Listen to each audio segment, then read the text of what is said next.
Motorhead Garage, presented by Top Coat, coming to you from Borla Commerce Park.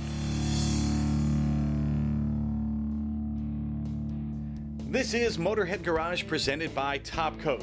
You know, every once in a while our Motorhead crew gets to hit the road, and a few weeks back we checked out the Smoky Mountain Jeep Invasion in Pigeon Forge, Tennessee. Here's a great looking 1979 Golden Eagle limited edition. There weren't very many of these made, and it's very cool to be standing next to one. Now, Kenny, this is a project, a labor of love between you and your son. Yes. How long have you been working on it? 5 years. What did it look like when you got it? Oh, it was a basket case. We got it out of the woods, so it was pretty demolished.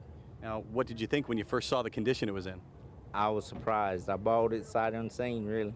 So it was a surprise to us, but with my son, we was able to pull through it. Now, tell me what you've done to it.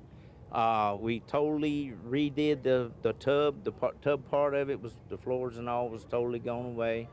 We redid the front end, everything. We rebuilt all the suspension, all that's new. We rebuilt the rear end, front end. We rebuilt all the running gear, engine, transmission, transfer case, everything. This is a completely new Jeep. It was acid dipped and put on saw benches and come from there. So everything, there's not a bolt in this Jeep that hasn't been touched. But there are a couple things that are original to it, but only a couple. What's original? What's original to it? It is a Golden Eagle original, and it come with a V8. It had a 304, now it's got a 306. So as far as the original, this is the original tub, original hood, grill, and the transmission, transfer case, rear end, front end, all that's the original equipment that would come on it. What's it like to work on a project like this with your son? Oh, I can't tell you. It's great. Few things bring fathers and sons together like the magic of the automobile. Magic was also in the air at the NSRA Nationals in Louisville, Kentucky, and we were lucky enough to get inside. This might be my favorite car right off the bat. It's a 1953 Henry J.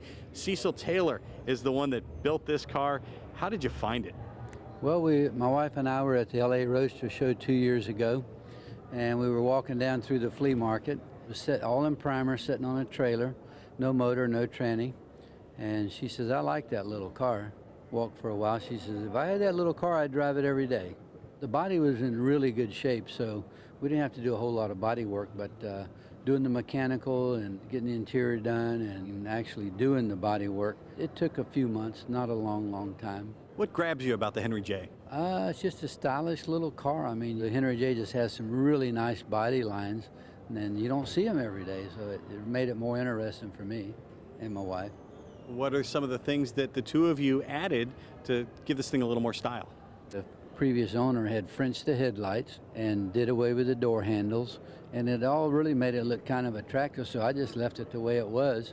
It's British racing green. My wife picked that color. She picked the interior color.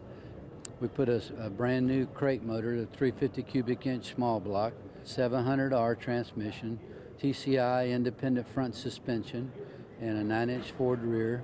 And it's got air conditioning, cruise control, power steering, power brakes, power windows, CD player so we can play the Eagles when we're driving down the road.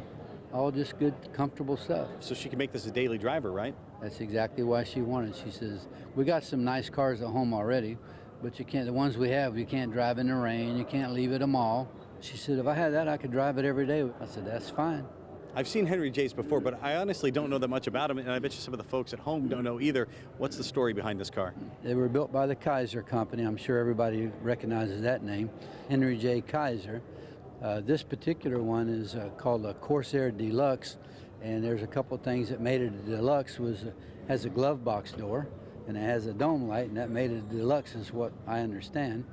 And they actually had Henry J's that you could buy at Sears and Roebuck store, and they changed the badges, the emblems on them, and they read Allstate. So you could actually buy this car. I think it was probably $600 or $700, $800. It wasn't much at the time. It was relevant. And if you want to shell out about $8 more, you got the Deluxe. There you go.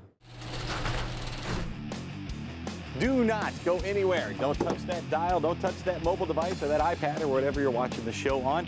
Motorhead Garage, presented by Top Coat, returns right after this.